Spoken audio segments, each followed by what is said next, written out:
Buongiorno da Sicilia 24, le principali notizie.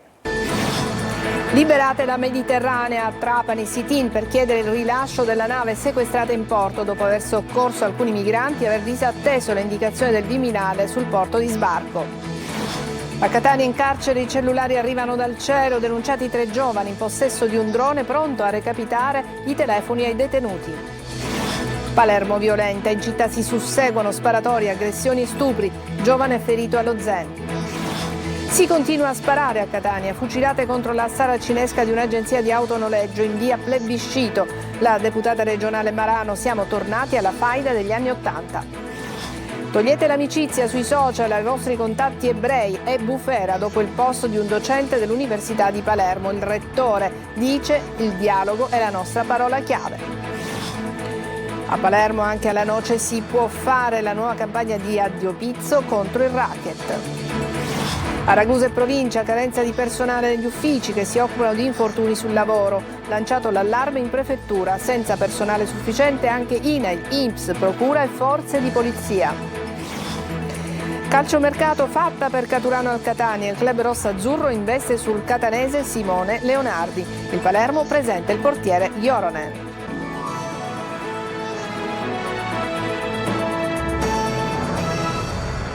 Bentrovati. Al porto di Trapani rappresentanti di movimenti, sindacati, partiti hanno manifestato per chiedere la liberazione della nave della ONG Mediterranea fermata per aver disobbedito ad una disposizione delle autorità italiane dopo aver soccorso 10 migranti. E intanto si scopre che all'appello mancherebbero 4 migranti gettati in mare con i compagni e spariti tra le onde. Laura Spanò. Al porto di Trapani ieri sera si sono ritrovati per un sit-in pacifico movimenti, associazioni, sindacati e partiti per chiedere la liberazione della nave Mediterranea fermata dal decreto Piantedosi, quella stessa nave che nella notte tra mercoledì e giovedì 21 agosto aveva salvato 10 migranti da morte sicura. All'appello però ne mancherebbero 4.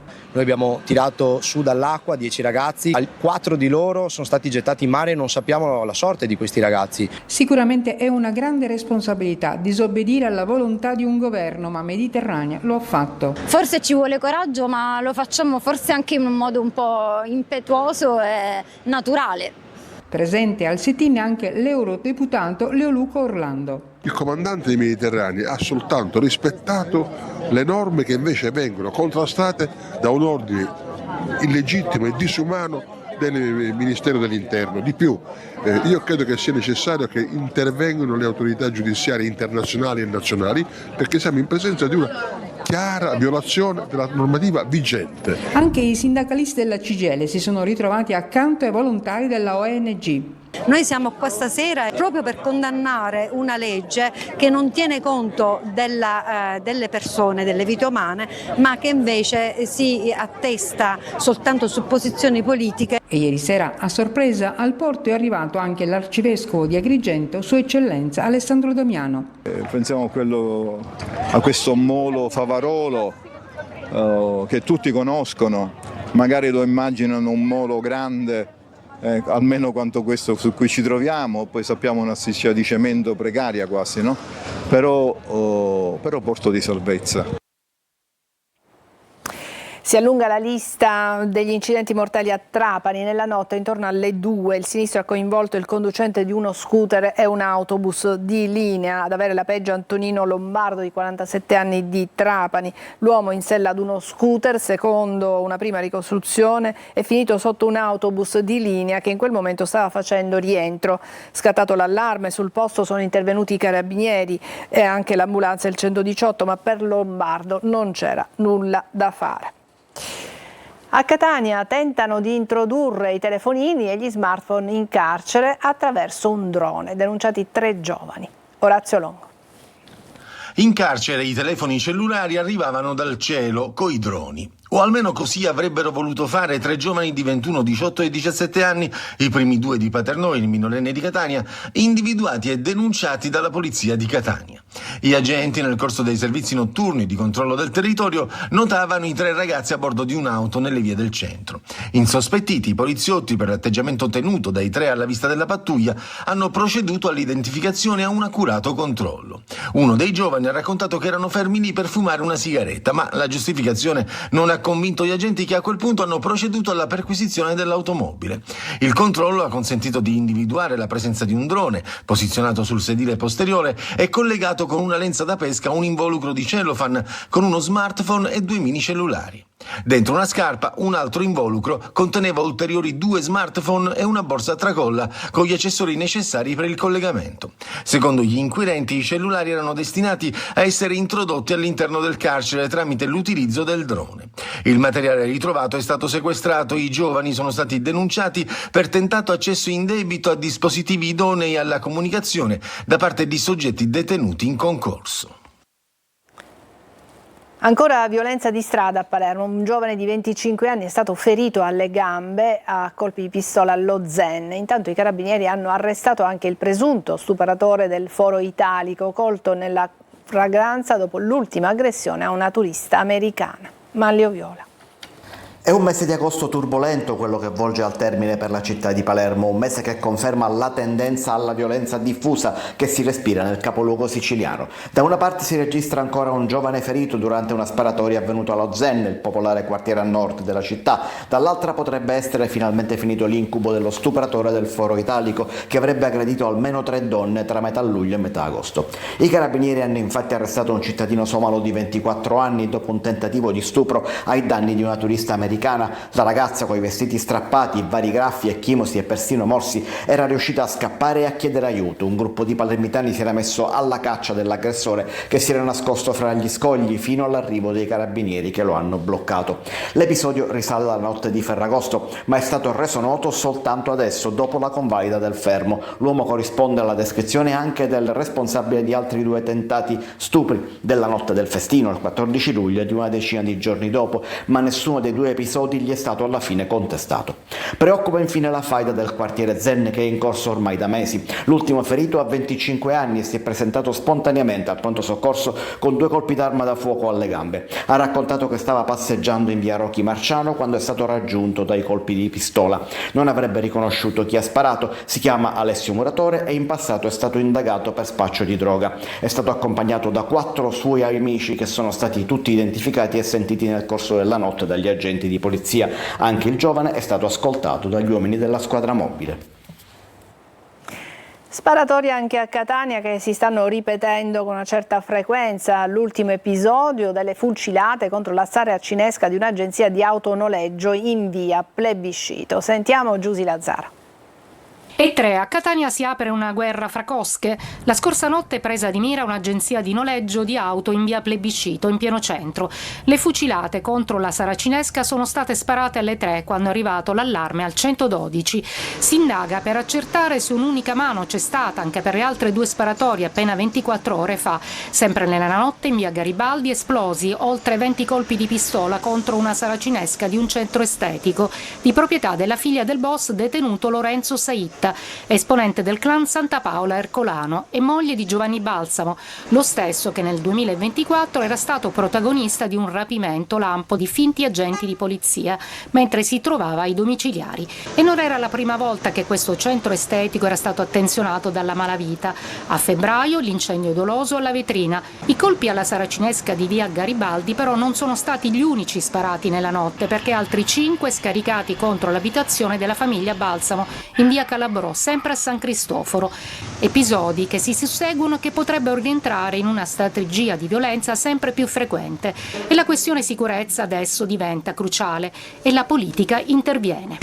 C'è una situazione da Far West e sembra essere tornati negli anni 80 e questa frequenza con cui avvengono questi fenomeni sicuramente desta non poche preoccupazioni. Per questo ho depositato un'interrogazione con trattazione urgente, perché bisogna sedersi col Ministero, col Governo nazionale e chiedere intervento immediato. Il 2 agosto 30 colpi di mitraglietta avevano crivellato la saracinesca di una gastronomia in viale Ammiraglio Caracciolo.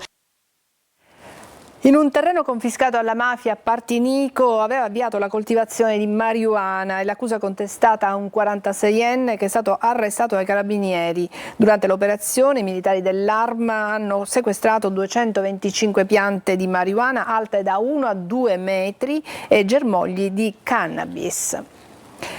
Togliete l'amicizia ai vostri contatti ebrei su Facebook. È bufera dopo il post di un docente dell'Università di Palermo. Sentiamo Maglio Viola. È bufera su Luca Nivarra, il decano dell'Università di Palermo, professore di giurisprudenza, all'indomani della sua sortita sui social network nella quale invita a togliere l'amicizia a tutti gli ebrei perché tutti corresponsabili di quel che Israele sta facendo nella striscia di Gaza. Nivarra, pur sostenendo di non essere antisemita, ha ribadito la propria posizione in più post anche successivi alla valanga di offese e minacce ricevute. Una posizione personale che mette però in imbarazzo l'Università di Palermo, spingendo il rettore Massimo Midiri a prendere pubblicamente le distanze da quella che ritiene comunque una posizione scivolosa. Che problemi di questo tipo non si affrontano certamente nei social, cioè un professore universitario non può esprimere una sua idea su un social, alla fine si tratta di una valutazione che rimane personale, purtroppo il confine tra quello che è personale e quello che poi è identificativo di una comunità evidentemente un poco scivoloso. Ma se la posizione dell'università è chiara ed è per il dialogo costruttivo, condannando sia l'attacco di Hamas del 7 ottobre che la reazione israeliana fino ad oggi, Midiri esclude che possano esserci provvedimenti disciplinari nei confronti del decano. Stiamo affrontando il problema con i nostri avvocati, ma non credo che andremo avanti con provvedimenti disciplinari. Anche per il ministro dell'università Anna Maria Bernini il post del professor Nivarra è inopportuno. Le parole del rettore Midiri, ha detto il ministro, rappresentano una presa di distanza netta e doverosa da affermazioni inaccettabili, rendendo onore all'intera comunità accademica palermitana. Aprendo la Biennale di Venezia, invece, il presidente Pietrangelo Buttafuoco ha citato una frase letta sui muri di Catania: non si sta zitti, non si fa silenzio solo quando i bambini dormono e si comincia a gridare e parlare, a fare rumore quando i bambini muoiono, ha detto, per poi concludere citando un passaggio delle Troiane di Euripide e auspicando che sia la verità alla fine a trionfare insieme alla pace. A Palermo, addio Pizzo, tappezza il quartiere della Noce di volantini contro il racket. Domani è l'anniversario dell'omicidio dell'imprenditore Libero Grassi, ucciso proprio per essersi ribellato agli suoi estorsori. Marco Gullà. Anche alla Noce si può fare, denuncia collettiva. Questi manifesti da alcuni giorni sono stati affissi nel quartiere Noce di Palermo. La firma è di Addio Pizzo, a 2 giorni dalla commemorazione dell'uccisione di Libero Grassi. Dall'associazione sostengono che la storia degli ultimi 2 decenni ci dice che anche in contesti così complessi possono germogliare segnali di riscatto, quindi anche alla Noce si può fare. E in ogni via del quartiere sono stati affissi i manifesti. Chi ha denunciato diverse volte è Giuseppe Piraino, imprenditore che ha sempre avuto il coraggio di non abbassarsi a Cosa Nostra. Io direi che è cambiato veramente poco, la consapevolezza che la mafia e il pizzo sono una realtà costante nel tempo è indiscutibile. Il problema è che comunque la gente che ancora oggi pensa se denunciare oppure no ha paura, certo che ha paura. Qualche giorno fa però l'arresto di 2 mafiosi dopo la denuncia di un imprenditore edile a Brancaccio. La vittima non si è piegata e ha deciso di denunciare tutto ai carabinieri. Mando un messaggio agli imprenditori: non abbiate paura di denunciare, si va a letto sereni, si va con la coscienza pulita, si va facendo un gesto d'amore per se stessi e la propria famiglia, per i siciliani e per la Sicilia. Questa terra merita legalità, non merita più di andare a braccetto con mafiosi e mafiosetti, è gente inutile, gente piccola, sono micchi. Cosa dobbiamo fare per questa terra? Cambiarla. A Ragusa e provincia, carenza di dipendenti negli uffici che si occupano di infortuni sul lavoro. In prefettura è stato lanciato l'allarme. Scoperti e senza personale sufficiente anche altri uffici come l'INEL, l'INPS, la Procura e le forze di polizia. Veronica Barbarino. La carenza di personale negli uffici competenti in materia di infortuni sul lavoro in provincia di Ragusa è stata al centro della riunione in prefettura del Comitato Provinciale per l'Ordine e la Sicurezza Pubblica. Le forze in campo risultano insufficienti per garantire prevenzione e contrasto di reati sul lavoro. Allo Spresal, su 35 unità organizzative come organico adeguato, sono presenti in pianta organica 14 funzionari e in atto, perché fra assenze, vacanze eccetera sono attualmente 6, quindi voi pensate bene come si può far fronte a delle emergenze, a delle esigenze di tutela della salute sul lavoro a fronte di una scopertura di questo genere. Stessa situazione negli uffici di INAIL e INPS, vuoti di organico anche nelle forze dell'ordine e in procura. Noi abbiamo una scopertura del 20% del personale, che è una scopertura significativa, e abbiamo una difficoltà fra i magistrati perché oltre alla scopertura di un vuoto di organico che si protrae ormai da 2 anni, il posto di procuratore è rimasto vacante per 15 mesi, è stato colmato soltanto a gennaio quando sono arrivato io. E abbiamo 3 colleghe che sono in questo momento in interdizione per gravidanza e quindi formalmente l'ufficio è coperto, di fatto l'ufficio va in grandi difficoltà. Una situazione quindi che richiede risposte urgenti e interventi concreti da parte dello Stato per non rischiare di compromettere sicurezza e legalità. Adesso una breve pausa e poi altre notizie.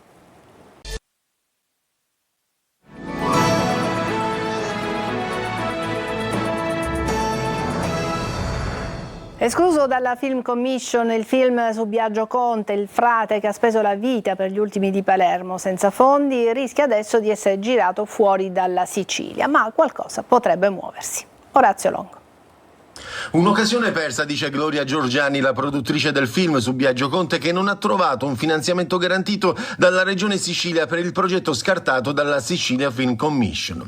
L'interessamento manifestato dal presidente Schifani, che si era detto dispiaciuto della cosa, non si è concretizzato ad oggi e il film, stando così le cose, rischia di dover essere girato altrove. Io non ho avuto più nessuna interlocuzione con la presidenza della regione, nessuno mi ha più risposto, li ho cercati varie volte. Il film va girato a ottobre, quindi siamo entrati in preparazione e senza nessun tipo di garanzie scritte non posso far altro che portare il film fuori. Quello su Biagio Conte vuole essere un racconto identitario, spiega Giorgiani, lontano dalla dialettica mafia-antimafia. E doveva essere anche un'occasione in cui il territorio poteva essere partecipe e protagonista di questo film, non solo attraverso il coinvolgimento di attori, maestranze il più possibile, ma anche attraverso la realizzazione di progetti correlati che potevano essere backstage speciali, video fatti dai ragazzi. Il presidente Schifani dal canto suo ha fatto sapere che la prossima settimana verrà ripresentata la questione del finanziamento in regione e chissà che stavolta non arrivino le garanzie formali richieste dalla produzione del film.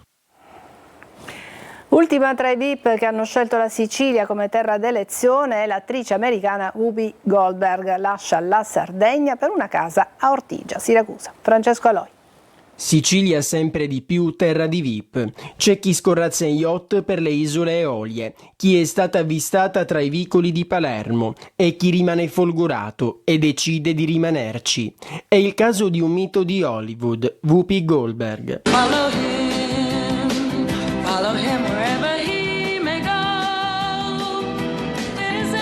Questa è una delle scene più famose, quella che molti ricordano. L'attrice statunitense, diventata famosa anche con Sister Act, si è proprio innamorata della Sicilia e soprattutto di Ortigia.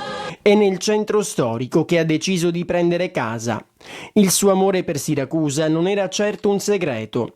Lo scorso giugno aveva presentato proprio qui il suo libro. In questo post la foto dell'evento e il ringraziamento per l'accoglienza.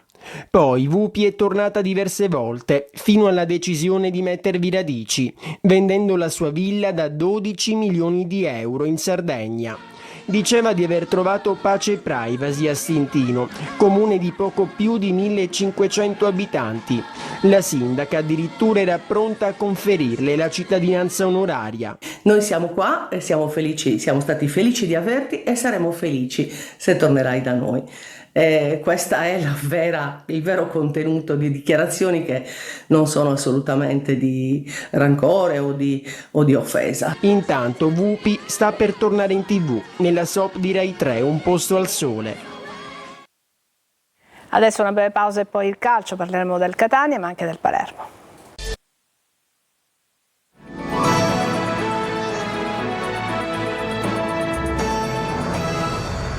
Eccoci al calcio, parliamo di mercato. Il Catania ha l'obiettivo di completare soprattutto attacco e centrocampo. Fatta intanto l'operazione per Caturano. Francesco Triolo. L'ultima settimana di calciomercato, quella che solitamente è la più ricca di colpi, anche last minute. Il Catania ci si fionda forte del 6-0 al Foggia e dell'atmosfera del Massimino, bei biglietti da visita delle ambizioni rossazzurre da presentare al tavolo delle trattative. E il DS Pastori ha già trovato l'attaccante e Salvatore Caturano, il prescelto, d'accordo già col Catania sulla base di un triennale sul quale ha spalmato l'ingaggio che aveva per i prossimi 2 anni a Potenza.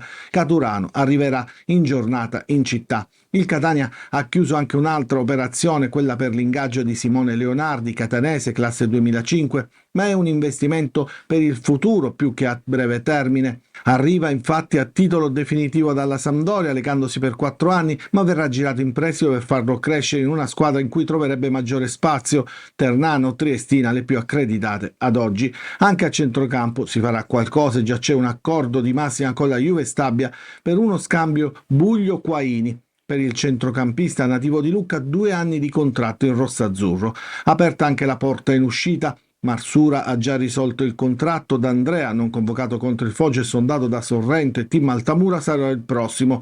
Chiarella dovrebbe andare al Siracusa, su Silvestri c'è la Triestina, mentre il Crotone si sta muovendo per Allegretto, ma prima deve liberare uno slot nella lista dei giocatori. Il Palermo ha presentato il nuovo portiere, si chiama Jesse Joronen, e ha detto: per me è un onore vestire i colori rosanero. Sentiamo Marco Gullà. 1 settimana e mezzo fa sono andato a correre vicino a casa mia in Finlandia e sapete cosa ho visto? Ho visto 2 aquile e poi un'ora dopo questa corsa c'è chiamato mio procuratore, adesso andiamo a Palermo e per me è un bello segnale.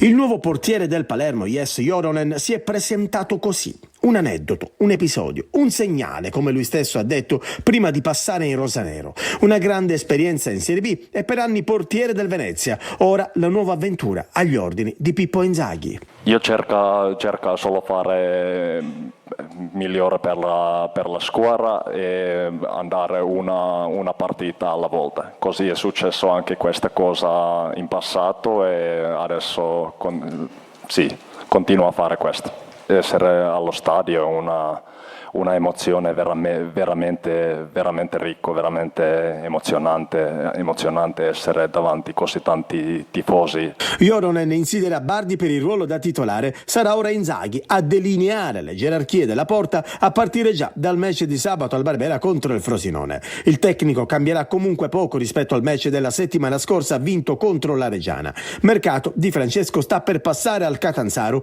Magnani invece alla Reggiana. In entrata sessione ormai chiusa.